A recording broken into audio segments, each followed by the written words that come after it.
My ex showed up to object on my wedding day. Obviously, I decided to leave with him since he was always the true love of my life. From that day on, my family stopped talking to me. Yesterday I ran into my ex-fiancé at the supermarket helping my mom to do the shopping. I went over to say hello, but they ignored me and left. How dare they? I used to think my mother, Martha, was the only person in this world who truly understood the complexities of a woman's heart. We were absolutely inseparable, the kind of mother-daughter duo people envied, and she was even my maid of honor because no one else could possibly fill that role. She was the one who spent months with me, handpicking every single inch of lace for my veil and making sure the seating chart was a work of art. She knew Daniel was the safe choice, the kind of man who brings you tea when you're sick but never makes your blood boil with actual excitement. I thought she wanted me to be happy, but apparently, her version of happiness was me settling for a beige life of quiet predictability. I did what I was supposed to do for 2 years, playing the role of the perfect fiancé to a man who is essentially a human golden retriever. Daniel, my ex-fiancé, is the type of person who plans a vacation 6 months in advance and never forgets an anniversary, which sounds nice until you realize it's actually incredibly stifling. I felt like I was slowly suffocating under the weight of his goodness, a prisoner in a life that looked perfect on Instagram but felt like a chore. Then Julian came back into my orbit, and suddenly, the world had color again. Julian is the kind of man who doesn't believe in schedules or societal expectations. He believes in the raw, unfiltered truth of the moment. My mother knew about Julian. She knew he was the one who got away, but she still pushed me toward the altar with Daniel. I honestly felt like she was trying to live vicariously through my unstable choices because she was too afraid to take risks in her own life. The morning of the wedding, I felt like a ghost walking through a dream that wasn't mine. I looked at myself in the mirror, draped in all that expensive lace Martha had picked out, and I felt like a fraud. I kept waiting for someone to notice that I was drowning, but everyone was too busy sipping champagne and complimenting the floral arrangements. Daniel stood there at the end of the aisle with that loyal, expectant look on his face, and I just wanted to scream. I was moments away from making the biggest mistake of my life just to keep up appearances for my family. Then, the heavy doors at the back of the church swung open, and the atmosphere shifted entirely. Julian was standing there, looking like he had just stepped out of a movie, completely unbothered by the scandal he was about to cause. He didn't scream or make a scene, he just stood his ground and asked me to choose a real passion over the safe life everyone else had planned for me. It was the most cinematic, honest moment of my entire existence, a true triumph of love over tradition. I didn't even hesitate, because when your soul speaks, you have to listen, regardless of who is watching. I dropped my bouquet and walked toward him, leaving the safety of the altar behind for the uncertainty of a real adventure. I expected some initial shock, maybe a few weeks of, "I can't believe you did that," but I never imagined my own flesh and blood would turn into stone. The fallout was immediate and, frankly, quite dramatic on everyone else's part. My father looked like I had personally set his house on fire, and Daniel just stood there, staring at the floor as if he had lost his voice. I tried to explain that I was being authentic to myself, that I was saving us both from a lifetime of resentment, but no one wanted to hear it. Martha didn't even look at me, she just grabbed her purse and walked out before I could even say a word. It's been months of silence since that day, a cold, calculated exclusion that feels more like a punishment than a reaction. I've reached out, I've sent texts explaining my perspective, but it's like I've been erased from the family history. Yesterday, I was at the grocery store trying to find some decent organic coffee when I heard a sound that triggered an instant wave of irritation. It was the rhythmic, annoying squeak of a grocery cart with a stuck wheel, a sound that usually makes me want to leave the aisle immediately. I turned the corner, and my heart actually stopped for a second when I saw Martha. She wasn't just shopping, she was laughing, leaning on Daniel's arm as if he were her own son. Daniel was carefully picking out her favorite brand of coffee, the one he knows she likes because he spent 2 years sucking up to my family. They looked so comfortable, so domestic, that it felt like a deliberate slap in the face. I walked up to them, a polite, mature smile ready on my face because I refused to be the one who makes things awkward. I said, "Mom? Daniel?" "Hi," in a tone that was perfectly friendly and grounded. I expected a moment of tension, maybe a quick hello, but what I got was far more insulting. They didn't even blink or acknowledge that I was standing 3 feet away from them. They looked right through me as if I were a ghost, or perhaps some mildly interesting piece of supermarket scenery. Daniel just pushed the squeaky cart right past me, his expression completely blank, while my mother continued her conversation with him. She was talking to him about Sunday dinner plans, specifically asking if he wanted her to make that roast he likes so much. It was the exact roast she used to make for my birthday every year, a family tradition that she was now sharing with my ex-fiancé. They didn't even break their stride, just kept moving toward the checkout line as if I hadn't spoken at all. I stood there in the middle of the aisle, feeling the blood rush to my face as other shoppers started to stare. The sheer audacity of treating me like a stranger in my own hometown is honestly beyond my comprehension. How dare they treat the bride, the daughter, like she's the one who committed a heinous crime just for being honest about her feelings.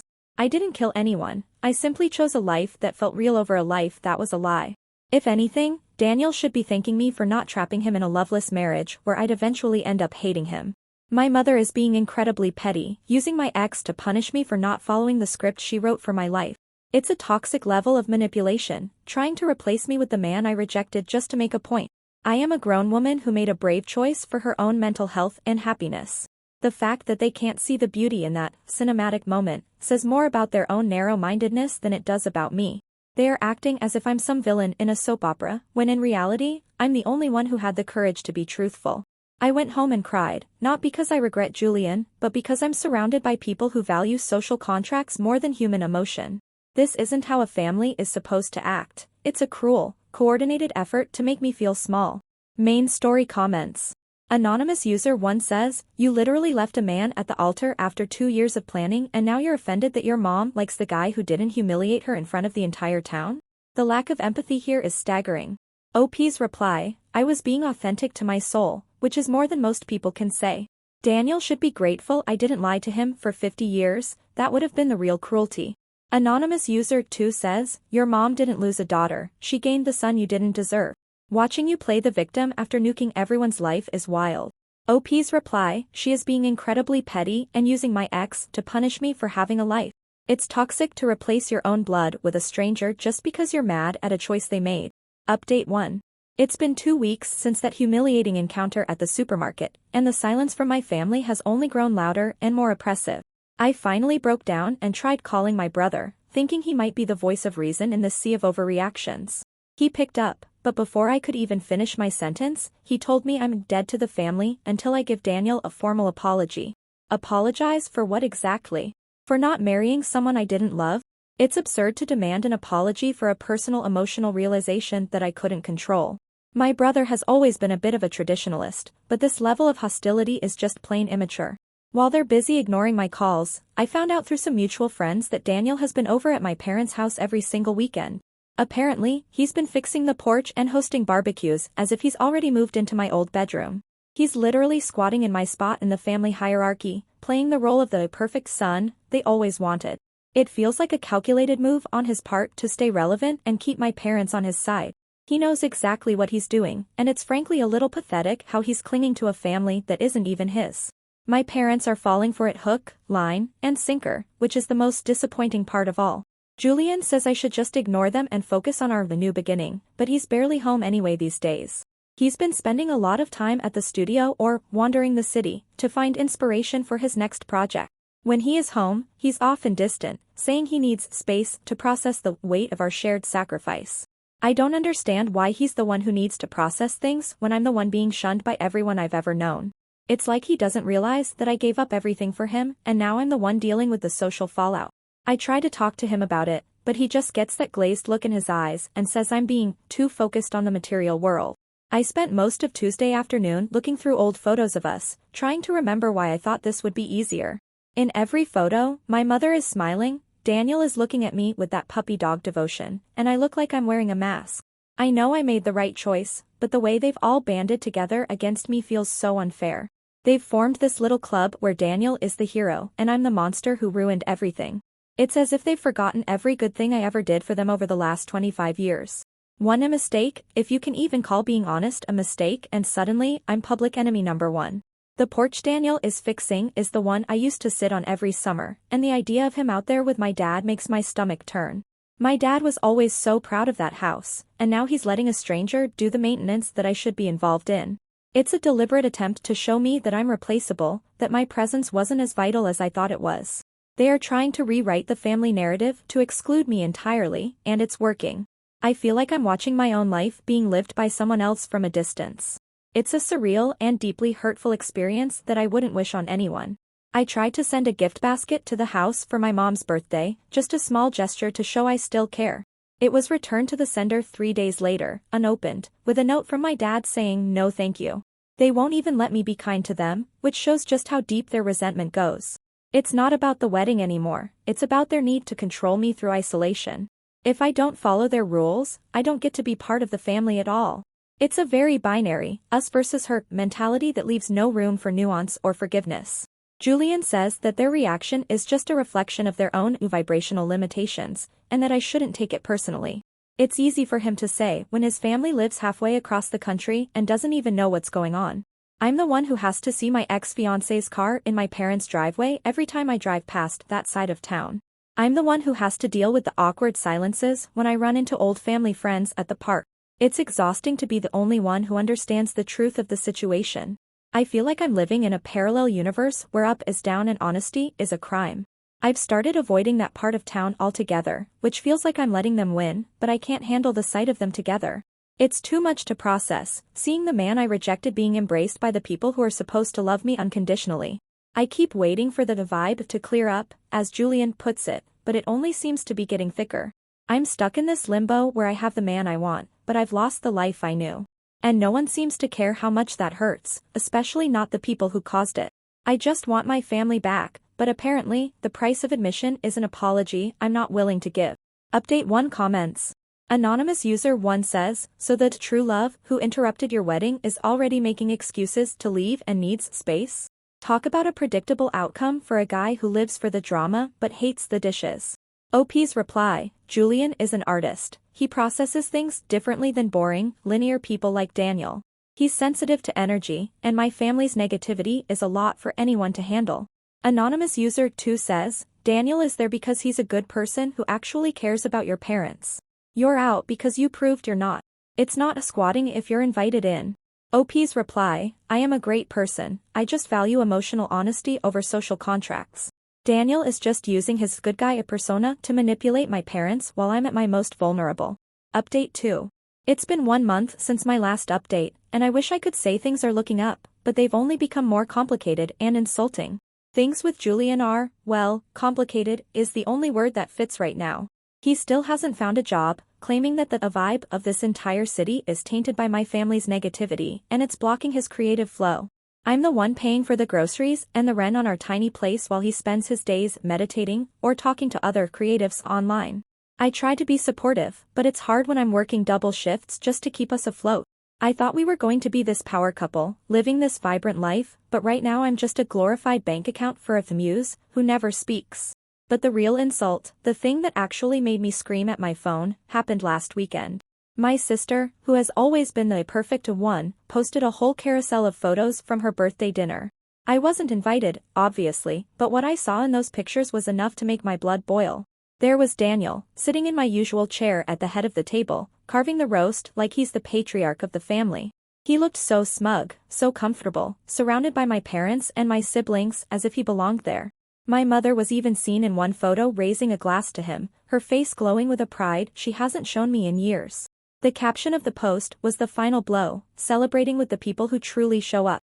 Daniel, you are the rock of this family. I literally felt the air leave my lungs when I read that. The blatant disrespect for my existence was so loud it was deafening. I'm not some distant cousin, I'm the daughter, the sister, the one who spent 25 years being part of that era. To be replaced by an ex-fiancé in a birthday post is a level of pettiness I didn't think my sister was capable of. They are parading him around like a trophy, a constant reminder of what I lost and what they gained. It's a public execution of my role in the family, and they're doing it with a smile on their faces. I couldn't just sit there and take it, so I sent a group text to my parents and my sister, trying to explain how disrespectful this was. I told them that it was cruel to parade my ex-fiancé around while I'm clearly struggling with the fallout of the wedding. I asked them to have a little bit of empathy for my situation and to stop using Daniel to hurt me. I thought that maybe, just maybe, seeing it written out would make them realize how toxic they were being. Instead of a response, I got nothing but silence for about 10 minutes until I realized I had been blocked by every single one of them. The audacity to choose a stranger over blood, to shut out your own daughter because she asked for a little respect, is beyond my comprehension. Julian told me that their rejection is actually a gift because it's purging that stagnant energy from my life.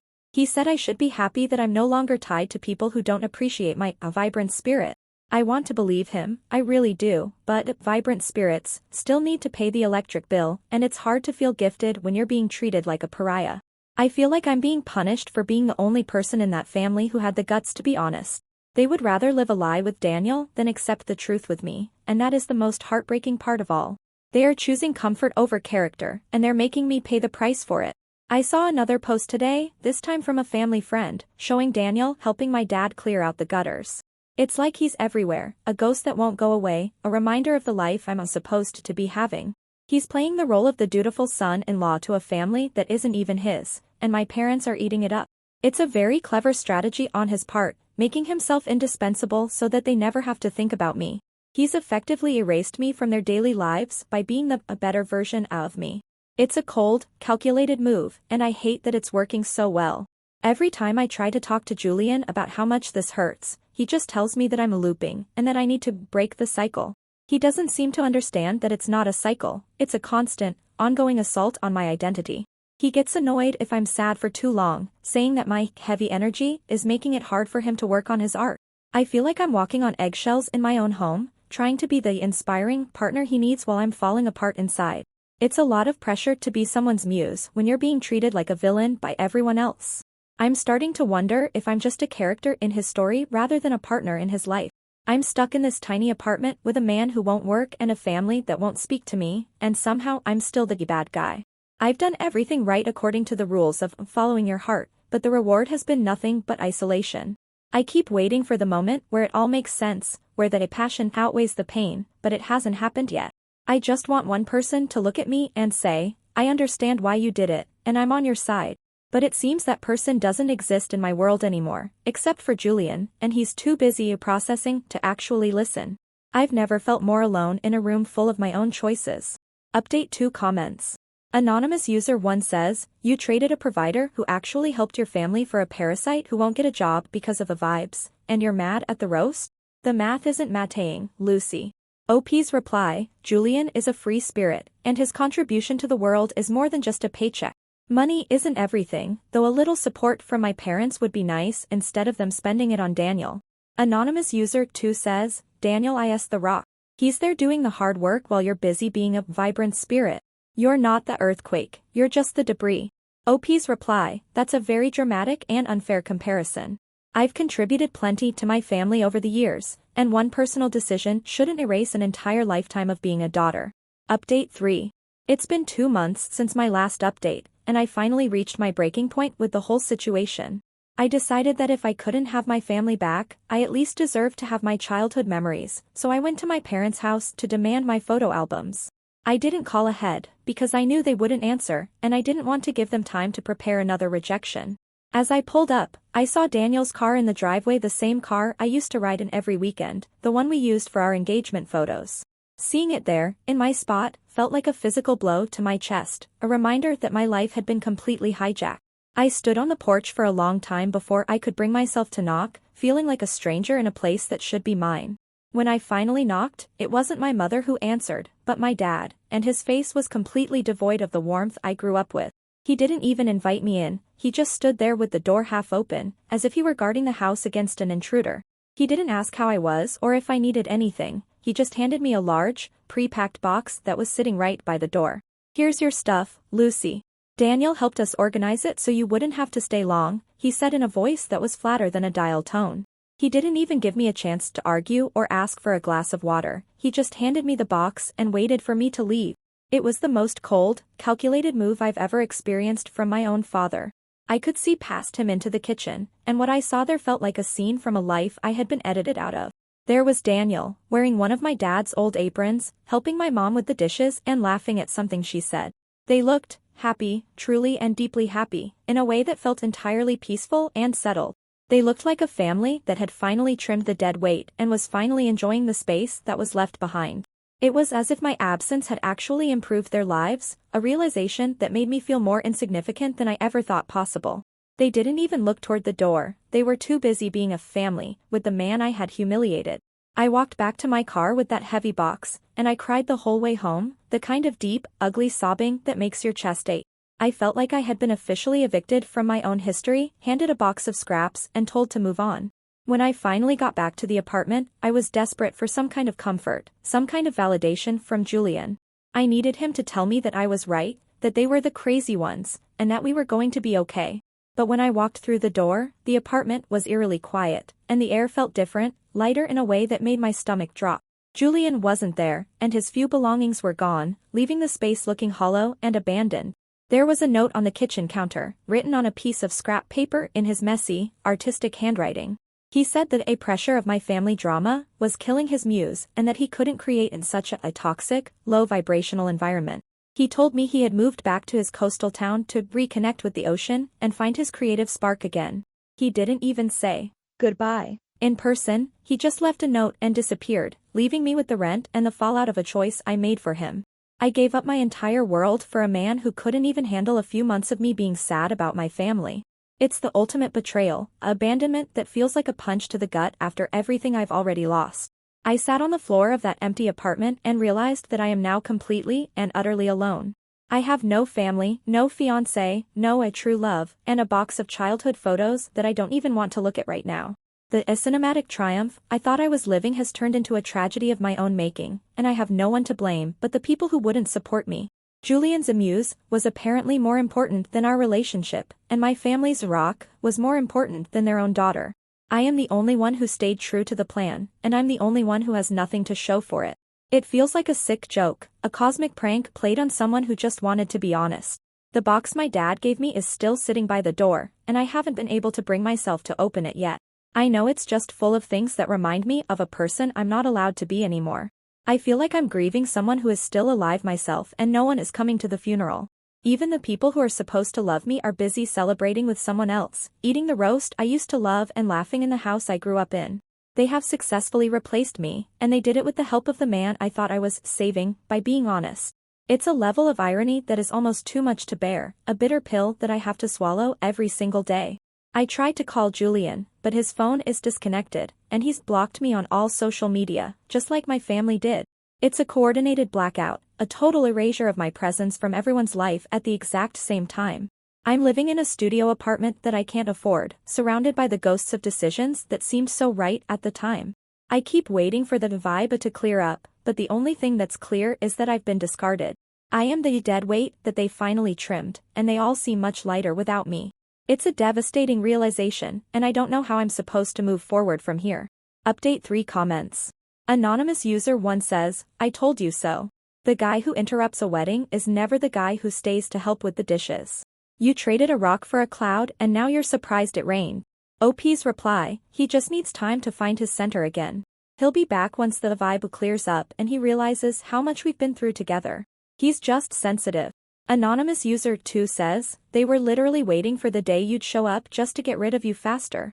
That box was packed and ready because they couldn't wait to close the door on you.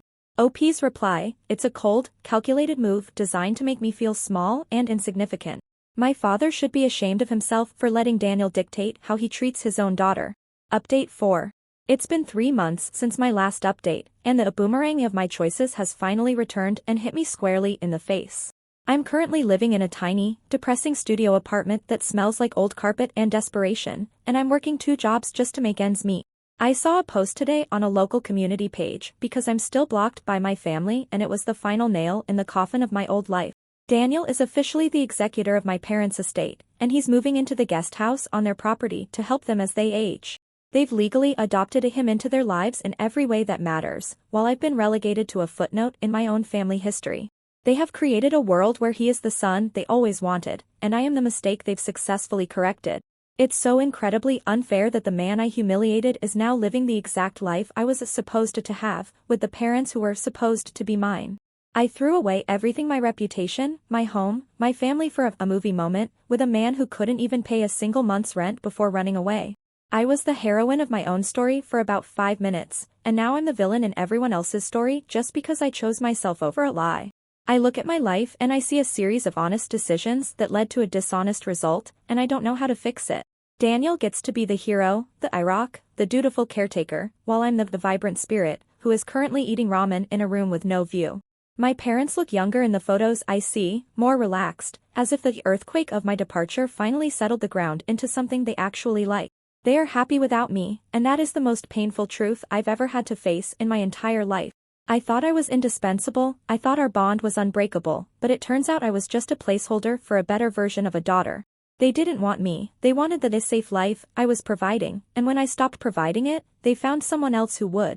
I'm sitting here in this empty room, looking at the box of childhood photos I still haven't opened, and I realized I don't even know who that girl is anymore. I am the person who followed her heart and ended up with nothing but a bitter, hollow victory and a lot of debt.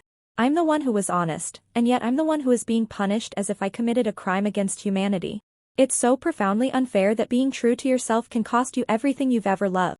I'm the villain because I didn't want to live a lie, and the good guy is living my life because he was willing to wait for me to fail. It's a cold, hard reality, and I'm the only one left to face it alone.